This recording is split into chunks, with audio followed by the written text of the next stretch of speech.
And, it's interesting because some people who were a part of his ministry, they were talking about their thinking at the time. And I was involved publicly, like in some of those early conversations about like what is the biblical obligation to obey the government. And obviously in Romans 13 and elsewhere in scripture, we see that we are to submit to the government. However, in the United States, the Constitution is the law of the land, that even our government officials who are supposed to be our public servants, they are to submit to the Constitution. So if a leader is outside of constitutional bounds, how we have it in our constitutional republic is that it is they who are usurping authority, not those of us who are abiding by the Constitution, which has a First Amendment, the very first one that includes religious liberty, that allows churches to gather without interference from the state, especially for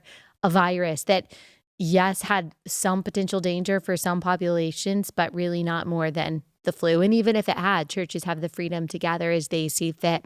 He wrote a book that was very similar to the sermon series that I referenced earlier about the world's and Satan's attack on children and how we combat that with the truth of God's word.